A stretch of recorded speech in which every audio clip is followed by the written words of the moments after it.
Well, good afternoon and welcome to the City Club of Cleveland. I'm Nick Costell. I'm a reporter and producer at IdeaStream. We're here in the Idea Center hosting this, but we're being joined by guests from all over Cuyahoga County in one of the ubiquitous Zoom meetings I'm sure everyone's getting quite used to. It is July 29th, and you are joining us for this virtual City Club Forum. At the start of this month, Cuyahoga County Council voted to declare racism a public health crisis. That puts the county in the company of Cleveland, Akron, Dayton, and cities across Ohio and across the country that have voted to recognize a link between well-being and the effects of discrimination and segregation. This concept gained increasing support this summer among cities big and small, as the coronavirus pandemic weighs disproportionately on people of color and in the wake of George Floyd's killing by police in Minneapolis. Here in Cuyahoga County, the task of turning this idea into a plan falls in part on the shoulders of the county's newly appointed Citizens Advisory Council on Equity. This 15-member body includes 3 of the panelists we're happy to have with us today. They have until the end of the year to draw up a course of action for the county to take against disparities between Black and white residents in health, the criminal justice system, housing, jobs, education, transportation, and the list goes on. What does it mean to call racism a public health crisis? And what should the county do about it? What kind of power does a county government even have to deal with this at all? I'm hoping we can get to these questions and more over the next hour. First, I want to take a moment to introduce our panelists who are joining us virtually this afternoon. Armond Budish is in his second term as Cuyahoga County Executive. He was elected to this role in 2014. India Pierce-Lee is a Senior Vice President of Programs for the Cleveland Foundation. Janice Contreras is Executive Director for the Northeast Ohio Hispanic Center for Economic Development. And Randall McShepard is Vice President and Chief Talent Officer for RPM International. Before we get to this conversation, I want to first of all thank City Club's generous members, sponsors, and donors who are supporting these virtual programs during a tough time for a lot of nonprofits. For a full list of supporters, you can visit cityclub.org/thank-you. And you can join them in supporting their work by making a contribution or becoming a member at cityclub.org. As in every City Club forum, you can participate with your questions too. Text them to 330-541-59 or 5794 rather. One more time, that's 330-541-5794. You can see the number at the bottom of your screen. You can also tweet them at the City Club, and we will work them into the conversation. Again, thanks so much for joining us, and let's get started. County Executive Armond Budish, I'd like to start with you. What do you hope that this advisory council brings back to the county at the end of this year when it's time to deliver a report and recommendations? Well, first of all, thanks, Nick, for hosting this event and moderating it.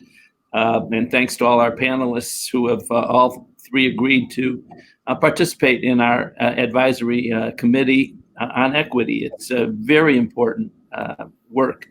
The county has long been focused on equity and opportunity for all our citizens. That's the way we move forward. That's the way we can improve life for everyone here in the county. We have to include everyone, and that's the purpose of this committee. So let me just give an example. I think that might help. We have been involved in infant mortality. The percentages of people in Cuyahoga County that have been harmed seriously is bad.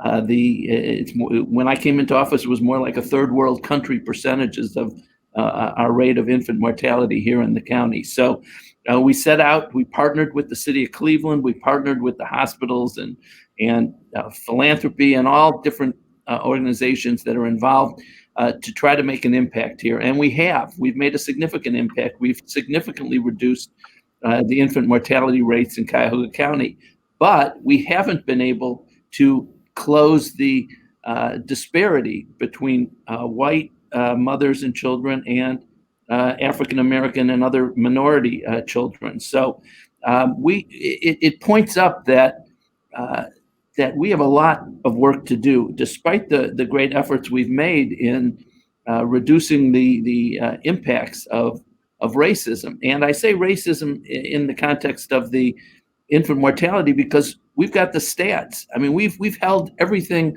compared the data.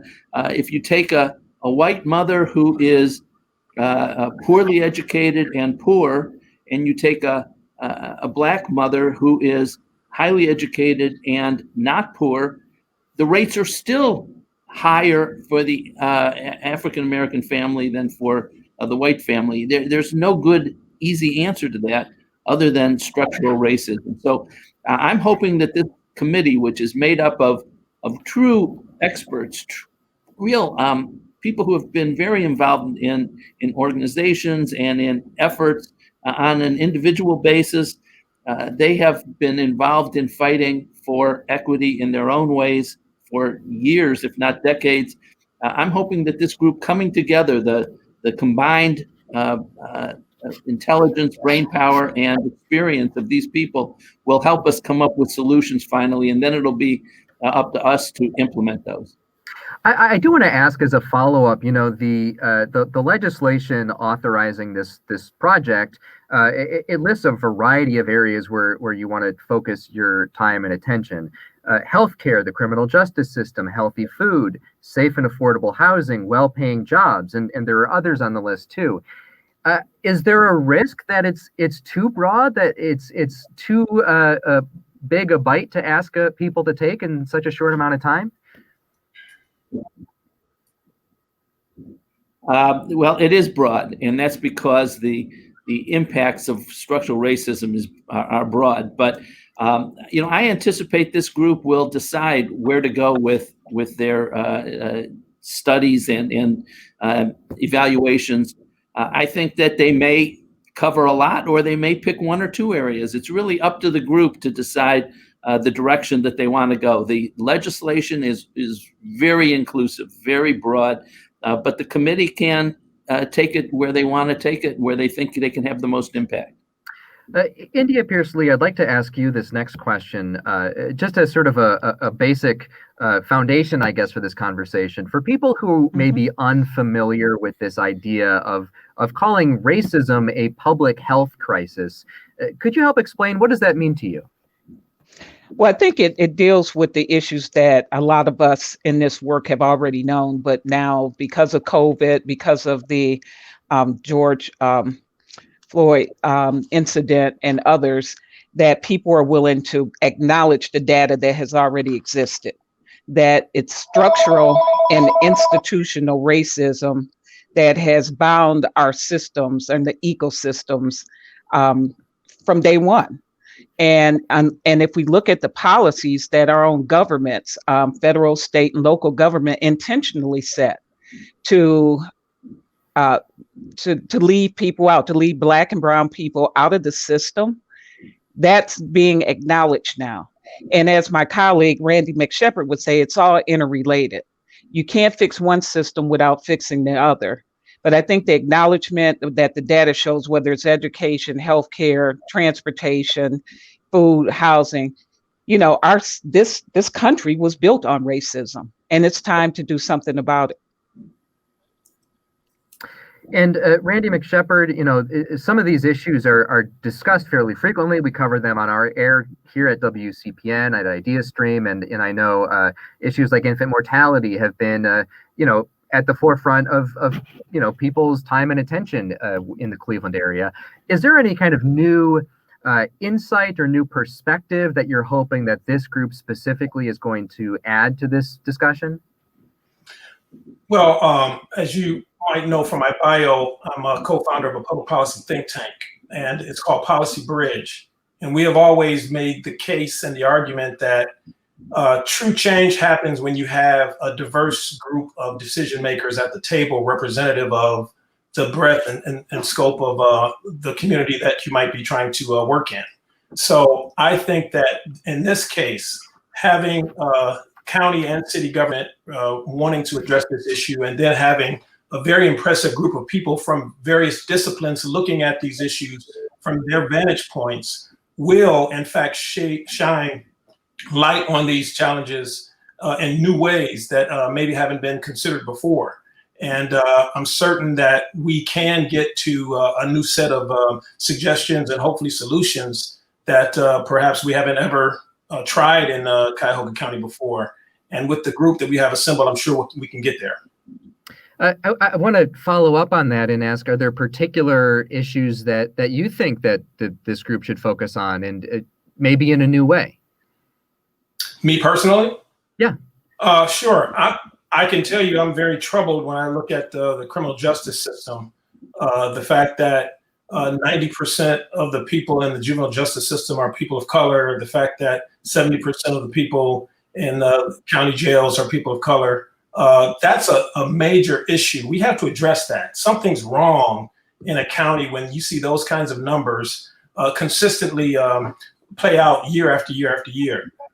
Obviously, being in the urban farming business, I'm also excited and concerned about food security and food deserts and food swamps and things that we can do to ensure that people can eat better. A lot of the health disparities that we wrestle with have a lot to do with what people eat, and issues like heart disease, diabetes, high blood pressure, to a great extent can be controlled with by diet, I should say. And then thirdly, economic development and workforce development. We have to figure it out. People need to work. People need help starting and running successful businesses. There have been many things standing in the way for people of color, a lot of quote unquote red tape in governments that we should talk about and will talk about honestly and candidly as a task force. And I think when you start to peel the onion and get to those kinds of issues and that level of detail, you'll start to see where the challenges are and what we might do about it. And the fact that County Executive Budish has, challenged us to put the issues on the table along with the County Council. I think it's a welcome opportunity for all of us to have those difficult conversations for the good of the county. Janice Contreras, are there specific issues that you'd like to focus on, something that really jumps out at you as maybe something the county hasn't done enough to address in the past? I think definitely economic development. I echo some of the sentiments of Randy. Specifically when we look at this as a public health crisis, right, and we start to peel back on what are those racism issues that we've been trying to address around transportation, environment, food insecurity. A lot of that, to an extent, is tied to your socioeconomic status, right? Is tied to what type of work do you do, how much education do you have, where do you live geographically? And so I think, yes, is a public health factor, but then we need to also tie it into economics. And so what are we doing around workforce and job creation of not just low paying jobs? How are we moving people to living wage, to being able to thrive and survive within our county? Along with entrepreneurship, obviously I have a soft spot for that being a small business development organization. How do we use entrepreneurship in a way that folks have equal opportunity? Entrepreneurship is, has a ton of opportunity and possibilities, but unfortunately there's a whole lot of inequity there, right? We talk a lot about issues around access to capital for Black and Brown communities, and a conversation I probably have on a daily basis. But it's important for us to start digging deeper into the, peel the onion kind of a scenario. For us, when we talk about access to capital issues, what does that mean? What does that mean for the Latino community? What does that mean for the Black community? What does that mean in our neighborhoods with the largest disparities? And how do we address that? I think that we recognize the issues, we recognize the need, but I don't think we've dug deep enough to really understand at a granular level so that then we can build up and come up with innovative and creative solutions to addressing those inequities. Mm-hmm. And correct me if I'm mistaken, but one of the big projects that you've been involved in is, I believe, right outside your window in your office, La Via Espana. What are you hearing from people involved in that project, who are trying to encourage business development in the Clark Fulton near West Side area? What are you hearing from folks there that you think you'd want to bring to the county and to other members of this group? Absolutely. I think as we get hyper local specific to the Clark Fulton neighborhood, La Via Espana, I think, this has been in the making for decades and decades, right? So it's had a lot of starts and stops and reinterpretations of what that looks like. And I think once again, we are in that process of developing a master plan that's being led by our community development organization, City of Cleveland, and many other players, the Bush Foundation, are involved in that. So with having a master planning process that is very inclusive, that is very grassroots, I think we're hoping to get some of those responses on what is the future of our neighborhood. Overall, and the efforts that I personally have been involved in this neighborhood is really out of fear of what neighborhood development has looked like for our neighboring neighborhoods, right? So, for example, Clark Fulton has the largest density of Latino residents in the state of Ohio, but we don't. My family doesn't live here. I didn't live here as a child because it was the dream neighborhood to be in, but it was because we were pushed out of other places. So I think the purpose of the master plan, the purpose of the efforts around La Villa, is really to say, yes, we welcome investment and we need improvements and we can make this a great, vibrant neighborhood, but it doesn't have to result in displacement and gentrification. It doesn't have to result in pushing people out for new people to come in. How do we do this in an equitable way? And I think we have a unique opportunity and time to get it right. On the issue of housing, I think many people believe that undergirds a lot of the issues we're talking about here. And Cleveland area certainly is one of the most racially segregated in the country. Many Black neighborhoods and Latino neighborhoods as well have been sort of on the receiving end of some of the housing crises that have swept over this country, whether it's the problem of lead paint that's not abated in people's neighborhoods, a big issue on the near west side, as well as neighborhoods like Glenville, the destruction of Black wealth during the housing crisis. India Pearsley, what do you think the county can be doing differently to help people get and stay in good quality housing that maybe doesn't have this negative effect on their wealth or their health? I think the first thing is that we have to do a countywide assessment of our housing. I know this has been done in some neighborhoods, and this is going to take a concerted effort, not just with the county, but the city and the federal and state government to really look at type of housing, looking at inspections in a way that and I know some of this is starting to happen, but to make sure people are getting not only decent, but quality housing. And the fact that most of the people, over half of our citizens are paying more than 50% of their income alone for rent or mortgage. That's problematic. And with the current COVID, the number of evictions and how many other people are going to be put out of their housing, this is something that is like an emergency now. It's, where's the urgency around this to keep people in their current housing, but to also make sure that we are shoring up the properties going long term. I think that, that's one thing this committee will be looking at that I think should be at the top of the list, because we can't afford to have families homeless. And then without the jobs as well, due to COVID and other things, that they can't stay in there. We have to find a quick solution to keep people stable. And I know, again, there's many organizations working on it, but the magnitude of the problem is larger than any one of us together. Yeah, that's an interesting point you made about many people having to pay as much as half of their regular income on housing. I think people often hold Cleveland up as a place where housing is relatively cheap compared to, some really booming places like San Francisco, where, it could cost hundreds of thousands of dollars for a shack. Why is there that disparity where people are still having to shell out lots of money, even though in theory we're a cheap place to live?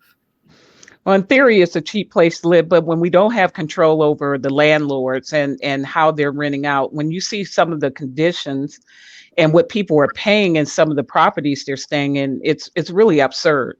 And I think that, again, with inspections, with putting some policies in place for landlords and helping the tenants, again, we are compared to other places, pricing is reasonable, but it depends on the neighborhoods, and with the segregation that we see in our neighborhoods, where the disinvestment continues to happen and where investment is being made. That means also bringing in amenities to the community, into the neighborhood, like grocery stores and basic amenities that people have in other neighborhoods, restaurants and places for people to walk to. So as we continue in some areas to invest and the market is taking off, if you took some of those same properties from, say, the east side, I live in Glenville, and some of the properties here are gorgeous properties, but we also have redlining. And that's something that we really have to crack down on with the banks and the auditors that are looking at these housing, that they base it on the area and not on the properties. And redlining continues to be a huge issue. People not getting mortgage loans, people not being able to get rehab loans. And this is something that we've been talking about for a long time. It just keeps getting worse. Go ahead, Randy. I just wanted to add to India's excellent comments that when you talk about people spending 50% of their income on housing, it also begs the question about the economic vibrancy and opportunity, especially for people of color in a county like Cuyahoga. So the fact that we have in the city of Cleveland, seeing that city being ranked among the top 3-5 in poverty nationwide, if you have that kind of poverty, chances are you're going to have difficulty buying or renting a home. So it gets back to the importance of understanding how this is all connected and why people need to become gainfully employed and receive competitive wages to be in a position to not have to spend 50% of their revenue or monthly income on their rent. Armond, I know that the county and the Cuyahoga Land Bank recently sort of retooled the land bank's focus less on the demolition of vacant properties and more on trying to rehabilitate properties. Do you believe that those properties are going to be affordable for most people? Are they about turning around things to be sort of market rate that might bring up property values? How do you deal with that issue? Well, that's the goal. The goal is to we have properties that will be affordable for people, but the comments made already are right on the mark. All these things are tied together. No matter what the price is, if you don't have a good job, it's not affordable. If you don't have the opportunity because you don't have a good education, you got a problem. If you're in an area that doesn't have a grocery store, it's a problem. So there's multiple issues that all relate together. You went through the long list of things that the committee's supposed to look at. They're related. It's very tough to take one item and say we're going to fix this without the others. I mean, how do you fix job opportunities and entrepreneurship if the education system isn't working right, or if people don't have stable housing? So how are they going to study at home? How are they going to improve themselves? It's all related, and that's why this committee is so important. They come from all different backgrounds, all different experiences, all different career paths, and I'm very excited about looking at the prospects that this group can help us with. We've done some great things, but as Randy said, we're at the bottom in poverty. We have a long way to go. We got to fix a lot of things. Just to stick on the housing issue for a second, because Janice, I see you nodding. I know the west side, near west side, can be weird as far as housing goes, because I'm looking for a house right now, and you can see there's stuff that might sell for $30,000, and there's stuff that's selling for $400,000. So how do you deal with those issues of trying to develop a neighborhood without, as you mentioned before, gentrification that prices people out either through the mortgage or the taxes? I think the rehabilitation is a great example, right, of an initiative, and the Metro West CDC here had great success in rehabbing and trying to prevent homes that previously would have been demolished to be able to restore them and put them in hands of low to moderate income families. I myself purchased a home through the land bank and the CDC, where my parents reside, just blocks from my workplace. However, India mentioned earlier the lack of rehab loans or the lack of funding to be able to access. So while the program is great for some, there's still a challenge. Yeah, you could purchase a home for a very affordable rate from the land bank via your CDC, but then are you going to be able to get the rehab loan that's necessary, specifically in a market that might not support comps for the amount of rehabbing that you're going to need to do on that property? So that's an example of how we need to dig deeper. It has been, again, uber successful in this neighborhood and would love to see it in other areas, but even there's still issues. And so we still need to continue to dig and figure out what are some of those fundamental issues that need to be addressed at its core, whether it's policy, whether it's changing the way that banks are thinking about mortgage and rehab loans in order to make those accessible. And there's where we get stuck a little bit on the disparity, specifically on housing. But I still think we have very affordable housing stock, very good quality housing stock in Clark Fulton and a lot of our neighborhoods.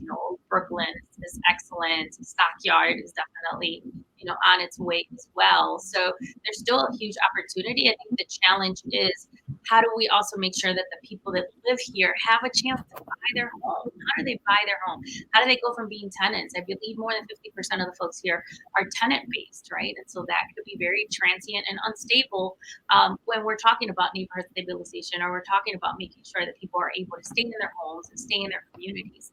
So still a long way to go, even there, where we've seen some success. Well, we're getting a lot of great questions in right now. We are going to get to those in just a few minutes here. I want to transition to criminal justice quickly, because I know that's another major issue that's come up here. For County Executive Armond Budish, one of the biggest criminal justice issues that the county has a direct role in is the jail. And some of those issues in the past, including the U.S. Marshal's report, were related to overcrowding. I know that during the pandemic, you've been able to cut the jail population, roughly speaking, in half, but the population is going to start creeping up again as courts go back to normal operation. Can you keep the population down in the near term? Do you see that as a long-term solution to the other issues that you're up against right now? I believe that we can keep the jail population down, and that's coming from Prosecutor O'Malley, that's coming from Judge Sheehan, that's coming from the judges in the municipal courts, Judge Early and others. It's been a concerted effort of a coalition, a group, to get this done. And I think that they can keep it down. We're also doing a whole lot of other things. Going to the council next week, I believe, will be a request for some additional funds for the bail project. The Bail Project is a national organization. They've come into Cuyahoga County. They help pay the bail for people who are awaiting trial, rather than have them sit in jail where, after they're there, a day or two, they probably lost their job and they, have family issues. Here we can get them out. And again, it's only paying the bail of people who have already been assigned bail by the judges. So these are people that the judges have already determined can be in the community. We shouldn't be locking people up and keeping them in jail just because they don't have the money to pay a $500 or $1,000 bail. So the Bail Project is a key. There's a whole lot of other efforts that are going on with the judges and the prosecutor to keep the numbers down. I think they can do it. They think they can do it, and that's critically important.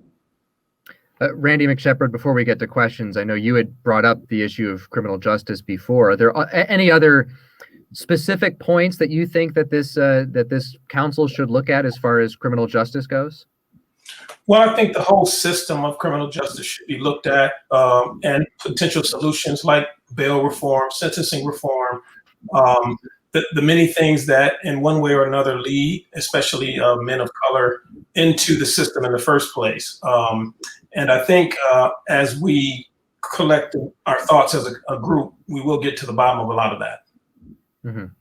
Well, in a matter of minutes or seconds here, we will. Oh, go ahead, Armond. I just want to add also, we're working very hard with another group of people, including the Adams Board and Metro and other nonprofit organizations, to create a diversion center so that people will, when they're identified by a police officer, instead of everybody just being taken to the jail, people who have mental health or addiction issues will have a place to go for treatment, not just the jail. Right now, the jail is the default for mental health and addiction problems, and that's not where it should be going on. And has the county located or found a place or an operator yet for that facility?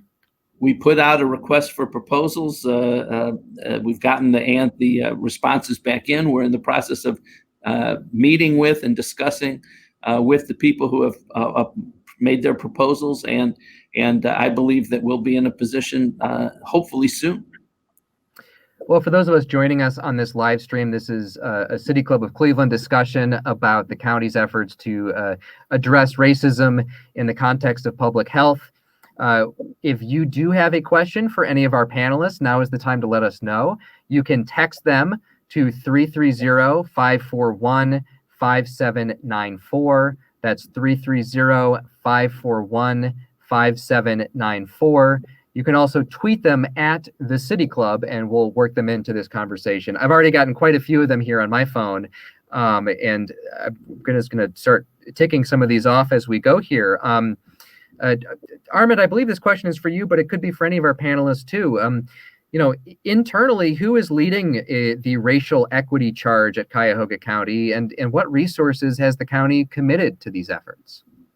We have there's actually two committees or commissions, if you will. One is the advisory committee that we've been talking about and the people on this panel are participating in. The other is that there's an internal commission also set up, made up of, I forget, 5 or 6 of our department heads. I believe that Nayla Bird and Ted Carter, our economic development director and clerk of courts, will be chairing that committee, and that will be the leadership within the county. Another question on this point is someone has texted into us saying, "Great group on equity task force, but notice there doesn't seem to be a seat at the table for community voices. All members are from institutions and enjoy leadership positions already. How are new voices of those with lived experience being lifted up?" That's what this questioner is asking. I think if you look at the 3 people on the panel here, they all have extensive lived experiences. They're all people from the community. And the fact that they've taken on leadership roles is a plus, not a minus. Mm-hmm. Yeah, and to add to that, I think that was another thing, again, as I looked through the list of the folks that I would be joining in these efforts, was very much like, yeah, we all have titles, we all have positions within the community, we represent a diverse group of organizations, but we also have our personal experience, and that carries equal leverage to our role in this equity committee as our professionals or our accolades and degrees and so forth. So I think it's not, solely representing in the role of that, but that my hope is that I am participating in this equity group as a Latina that grew up in the near west side of Cleveland, that graduated from CMSD schools, for folks to also identify with that, right? Identify and see themselves in the folks that are in this 15 panel. Also, I have a responsibility to the folks that I represent in making sure that as I sit in that role, I am representing folks with that. So I know personally, I have already started seeking input about this committee. Like, what are people's thoughts about it? What are some of the concerns? Where do they think we should start? And I dare to venture to say that a lot of my colleagues are probably doing the same thing as we are trying to discern what our role is going to be and how massive of a scope it is and how do we get started. So looking forward, actually our first meeting is next week. So I know, again, personally, I welcome input from the community and participation, and it doesn't mean we can't have other neighborhood-based advisory groups that are helping support this 15-person group. We obviously cannot do it alone. Mm-hmm. Another question on this point about, go ahead. I don't agree with the premise of the question. I think that there are individuals on the committee that are just individuals right now. Reverend Chalker, Mr. Stokes. They're not leading any organizations. They have life experience that makes them valuable members of the committee. And to follow up on Ms. Contreras' comments, these are open meetings. The committee will be open to the public, and people are welcome, in fact, urged to participate. I'm sure the committee members will appreciate their comments.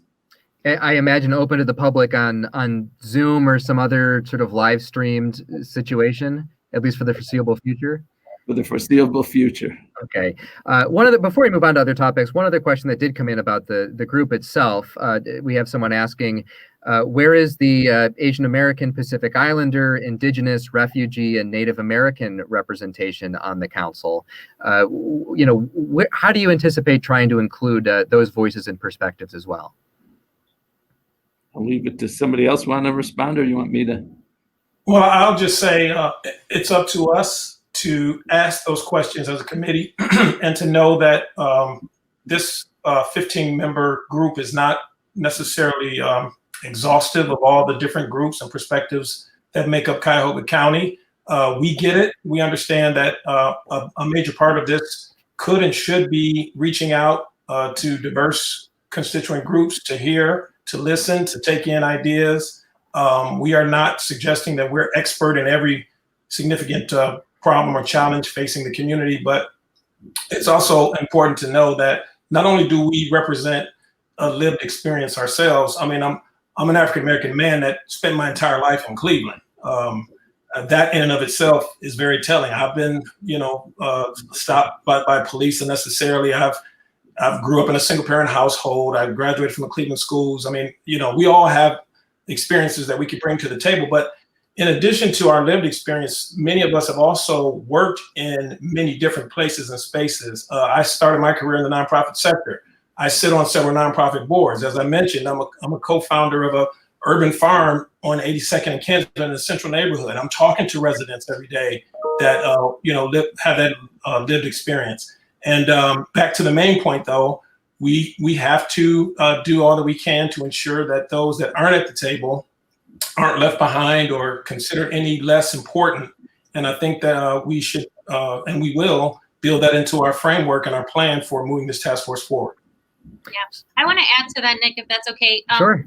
So when I look at the duties of what this Citizens Advisory Committee Inequity is intended to do, one of the biggest ones that stood out to me was encouraging community outreach and public participation in the goals and in the work that we're going to do. And I think that's really where that falls, in making sure that we know who's not in the room, first of all, what are the voices that we're missing, and how do we ensure that we bring them to the table, and make sure that they are part of the development of whatever the strategy is. So that is actually one of the duties that has been assigned to us as part of this participation, is that level of inclusivity.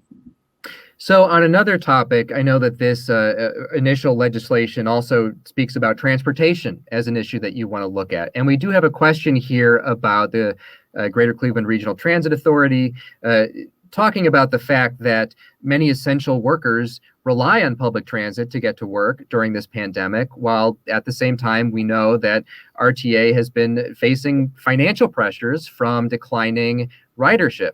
And in fact, there have been changes to lines over the years that have resulted in less service. India, if I could put this question to you, what do you think is the committee's role here on addressing that issue of transportation? I mean, I know RTA is maybe a different government body, but it's still a big issue here. Do you see a way forward on trying to make sure that people have access to the transportation they need? Well, I think transit is actually one of the most important issues as well. All of them are important, but when we talk about moving people from place to place, how do people get to jobs when a majority of the jobs are outside that of the city that most of the people in the inner city have to get to? I think we have to look at the routes and figure out a better way. State funding to our transit system is another place. Ohio is not the best in funding transportation across the state. And when you look at economic mobility, for individuals as well as for businesses, we have to do a much better job. And this is going to take more than the county. Again, this is going to have to be something driven from at the state and federal level, that the resources are given to our inner city neighborhoods, as well as the region, to make sure we're getting the transit to the people that need it the most. And working with the transit systems, with NOACA, with, all the public agencies to figure out the best two way to proposals do that have been discussed somewhat over the past year or so. One is possibly raising the sales tax to fund transit. Another is finding a way to make public transit free for people, because much of RTA's general operations are funded by sales tax rather than fare collections. Are those ideas, do you think, should they be on the table here?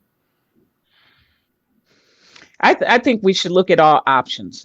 We should look at other places where it's been effective. What have other states done and other cities to have effective transit systems? And what can we learn from other places and bring those best practices? But again, this is going to take some huge advocacy, some policy changes, and we're going to have the kind of leadership willing to see the benefits for people as a whole. If we want to have a very inclusive community, we have to look at the things that are keeping people from having inclusivity and making it exclusive. Janice, I'm curious, what do you hear from people in the near West Side neighborhoods about that? I know you've got the Metro Health line just outside your door. Does it seem? Go ahead. Definitely hot topic. Only a third of the folks in this neighborhood own a vehicle. So public transport is a big deal to everyday living. In this neighborhood, the West 25th corridor, which is our main corridor, has the second highest ridership of RTA in our area, and they just currently, as current as last week, launched another transit-oriented study for West 25th Connects. So that's my plug for the efforts on this updated TOD. But honestly, 5 years ago, I participated in a West 25th transit-oriented study. So I am not a transportation expert, but I, definitely have been involved in the planning process and know the importance of things like how wide or narrow is a street, how safe are our sidewalks, beyond the workforce element of getting people to and from work. This neighborhood is a food desert. So how do people get their food? Requires some level of transportation, ideally transit. So big issue in this, hyper locally in this neighborhood specifically and in Cleveland, as we start to reimagine and rethink public transit. To India's point, we have to think of all options, but more even creative options that we maybe haven't come up with. How do we hold some of these corporate employers that struggle with having workforce, encourage public transit, or recover the expense of public transit for their employers? I get folks calling me all the time, hey, we need employees to work out in Solon. And it's like, well, that's great. How are they going to get to Solon? And even if they were using public transit, can you get to Solon on RTA? I have no idea. I can't answer that, right? But these are the kinds of things that we need to be exploring also on how do we make some of our corporate partners responsible and help us support our transit system that's already so strained. I believe you can catch a bus to Solon, but it'll probably take you a while. Randy, from the perspective of someone who works for a major employer, I mean, what role do you think big companies should have in making sure their workers can get to the job? I think corporations can be quite helpful in lobbying for and on behalf of their employees. They want their employees to make it to work and make it to work on time. And Policy Bridge, the think tank I'm involved with, we actually did a research study on this very topic. Janice, it actually takes between 45 minutes to 90 minutes for a person from the central city to get to places like Solon and Westlake. And think about the challenges that puts in front of a person, perhaps with a child or two, having to drop a child off at daycare and get on a bus early enough to make it out, to make time for a 45 or 90-minute bus ride. But I think employers should be talking to RTA and other players about, their needs, anything that they could do to be helpful in terms of that are more user-friendly for workers coming from the central city. Just sharing data that could be helpful to know X number of employees need to get to certain pockets of the region. All of that kind of information, I think, can be helpful, and it's up to employers, to advocate on behalf of their employees, because that's what keeps their businesses going. And I think many businesses will be happy to have that conversation. Mm-hmm. Yeah. We have a question here going back to the topic of housing, and this question says, can the panel discuss any aims to increase the amount of permanently affordable housing, i.e. community land trusts? India, is that an idea that you think is, maybe has some currency in Cleveland?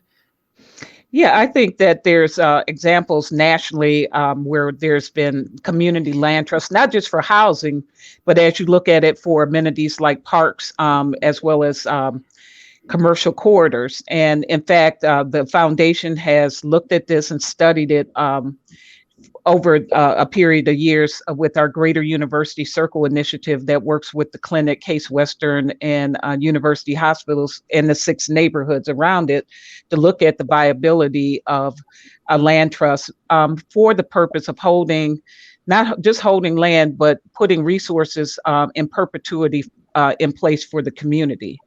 And there is one project that we're currently working with Councilman Bashir Jones and Cleveland Neighborhood Progress on a specific project, and it has a community advisory committee and looking at how we can begin to look at this. But again, to put resources in place in perpetuity for the community so that they can benefit as these developments take place. So when we talk about potential gentrification or different things, it also leaves something behind for the people and residents that have already lived there. And I'm sorry, if you wouldn't mind just briefly helping people understand who may not be familiar. What a community land trust, what is it? What does it allow people to do? Well, it's different models of land trusts, and what we're looking at is more of a hybrid model. So if you could purchase land and hold it in perpetuity for future development, so as neighborhoods develop. So for instance, if this had been done in Ohio City or Tremont or Detroit Shoreway 10, 15, 20 years ago, where land was held to continue to hold land for affordability for residents. So as the neighborhood grew, you could create more diverse economic stability in the community around housing, around the commercial corridors, and the other amenities.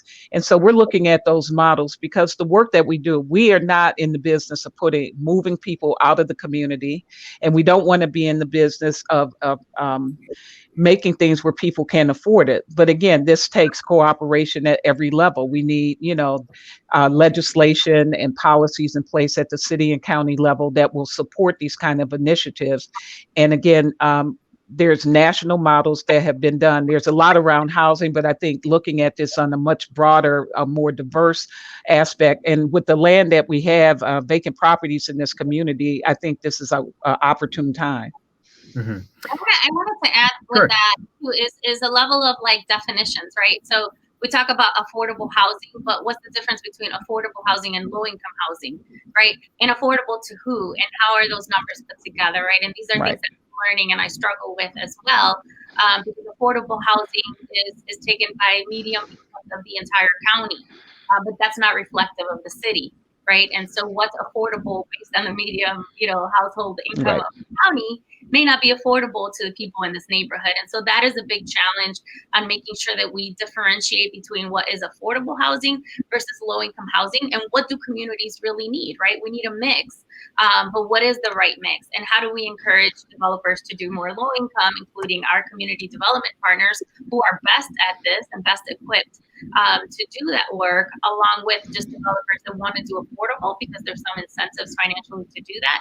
But what do those projects look like 10 years, 20 years down the line? We've seen some affordable projects down the street here where it was affordable year 1, year 2, but by year 3, it's no longer affordable because it's changed based on the county's medium income. And so again, digging deeper into some of the and again, that's when the private market has kind of, taken over, right? That in a lot of these neighborhoods, and I remind people, we all talk about Detroit Shoreway, Ohio City, Tremont, But 25 years ago, those same neighborhoods looked like our East Side neighborhoods, and they had just as many issues. They had the same crime, the drugs. And so as they have developed, and it's taken a long time, we have to put the same kind of effort and investment in these neighborhoods, but also being smart about how to develop it. There's, we could do mixed income housing. We can look at different levels. We can make, and some, developments have done that where there's X number of units are set aside for low, moderate income families. That's part of a larger development. And there's ways to do it again. And I think that if we're going to create, diversity in housing, diversity in our neighborhoods, this is something that we really need to really focus in on much stronger. Another question here about accessibility, I guess, internet access. Much of how we reach our residents with COVID-19 info, for example, is online. Are there plans to reach the approximately 40% of Cleveland residents without internet access? And I imagine that means, in communicating with people about these efforts. Well, I can jump in, and India Sure. can certainly add as well. We have just made an agreement, partnership with the Cleveland Foundation, also the Gun Foundation. We'll be providing something like 7,500 hotspots with 2 years free internet access and 10,000 computers. We'll be focusing right now mostly on families with kids in school, because school is going to be at least partly remote for a lot of school districts throughout the county. And if you're, just like you were saying, if you don't have access to the internet, how do you learn? So I'm very appreciative of the Cleveland Foundation's efforts and Gun Foundation to support. And I know there's ongoing conversations with some of the business community to get involved and help with increasing broadband access as well. I do want to add that, you can't, government can do a lot, but government can't do everything. And, county, city, we're trying, and we'll continue to try. We'll continue to do more. But, Randy mentioned the business community. We need, in some of the cities that have done well, the business community has stepped up big time, and we need to see the business community step in here also. Mm-hmm. Armond, for you, another question here is about the sort of the budgeting and financial side of specifically this effort that we're talking about here, dealing with racism as a public health crisis. Is there a budget for this, and can the county use any CARES Act money to support any initiatives that would be proposed? To the extent we can use CARES money, we'll look and do that. Right now we're in a budget crisis. But the CARES money is available. We also have, we participated in and settled a major lawsuit on the opioid crisis. So, for example, I mentioned the diversion center. That's something that we anticipate using some of the opioid money for, since it will be responding to needs in the area of addiction as well as mental health services. So the answer is yes, and to the extent that we need to use other funds, we'll find those funds. This is top priority for the county. We need to focus on defeating, changing the racism problem here, and we'll do that. We'll put the funds in that we need to. Well, we're getting quite a few questions here about how people can participate in this conversation themselves. People want to know when is the first meeting going to be, and will there be some public comment available? Was the first meeting, it's next week. What is it, Tuesday, Wednesday? I forget. Tuesday. And yeah, there'll absolutely be public comment available. Well, looking ahead then to that first meeting, are there, any expectations you have? I think people are looking at this as sort of an open-ended thing where you're talking about all these different kinds of issues that we've discussed over the past hour or so. How do you pare down and focus on where you can make an impact? Brandy, maybe I start with you. Well, I think we, first of all, need to introduce ourselves to each other. Not everybody on the 15-member task force knows each other. Maybe to learn a little bit more about different perspectives that are at the table. I think we then take a look at the issues, and as you stated, there are many of them in the legislation, but to maybe have an initial conversation about are there a few of these that should maybe be prioritized higher than others? Do we divide these up amongst the task force and have groups kind of report back in the different areas? Obviously, there are certain areas where certain members of this task force already come to the table with vast knowledge that might be able to move us along a lot faster. But I think, also talking about any gaps that might be a part of the legislation. The great suggestion made earlier about who's missing in terms of perspective. One other thought I had is youth. We have to figure out a way to engage youth to make sure it's their future Cuyahoga County. So they should have a voice, and we should somehow reach out to that population as well. So I think just hearing each other sort of give perspectives on what the legislation means to them, what we bring to the table, what we think the priorities are, and from there, also working with county officials, I think we start to carve out a pathway. I'm glad you mentioned involving youth, because we got a question about that earlier. And Janice, maybe I can throw this question to you. What do you think you can do to, engage people who are younger and maybe not interested in, participating in things like public meetings, or maybe they are, and I'm being unfair. What do you think should be, your approach? I think there's formal engagement and informal engagement, right? Obviously, I work in a very busy neighborhood, and on any given day, there's probably youth outside my window or hanging out in the parking lot, right? So there's some of just those informal conversations of just like, hey, what would you like to see? What would you do differently? As well as organizations that have this as a focus that encourage, youth participation engagement.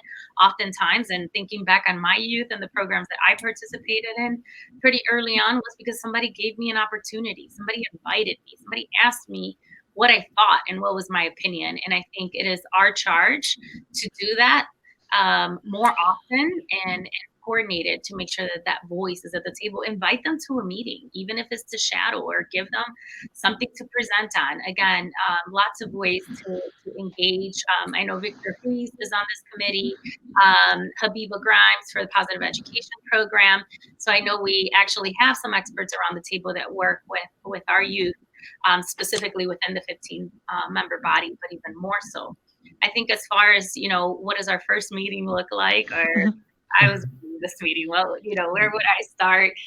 Because it can be a little overwhelming, but definitely trying to figure out what are the skill sets around the table, what are the populations we touch, to Randy's point, in some sort of matrix, so that then we can figure out what we're missing.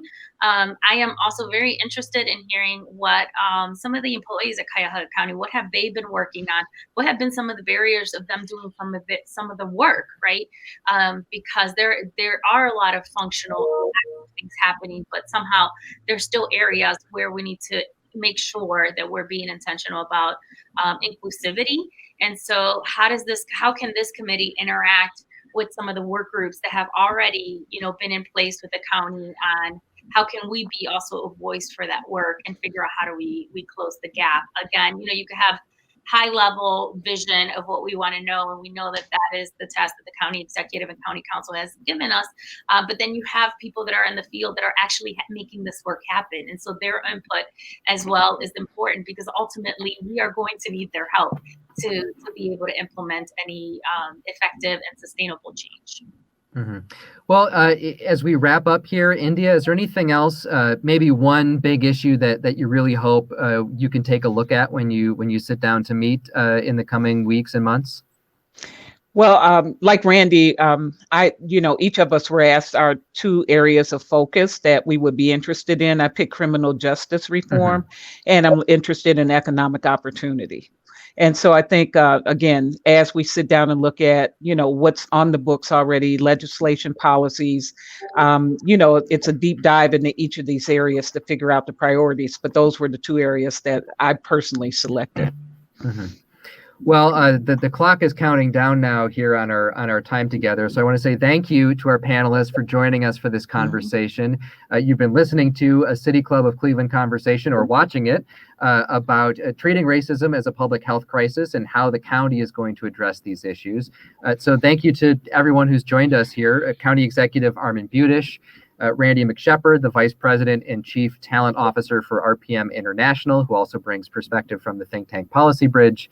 India Pierce-Lee, Senior Vice President of Programs for the Cleveland Foundation, and Janice Contreras, Executive Director for it. I'm sorry, the rest of that description was cut off, but we'll get it here. It was going so smoothly. The Executive Director for the Northeast Ohio Hispanic Center for Economic Development. City Club virtual forums are sponsored by Bank of America, the Cleveland Foundation, the George Gund Foundation, KeyBank, Nordson, the Northeast Ohio Regional Sewer District, and PNC, and the many more generous members, sponsors, and donors listed on the website at cityclub.org/thank you. You can join them in supporting their work when you make a contribution online or become a member at cityclub.org. I'm Nick Castell from IdeaStream. Thank you so much for joining us today. Our forum is now adjourned, and let me just bring the gong over so we can finalize this. Thank you. Thank you again. Thank you. Thanks a lot.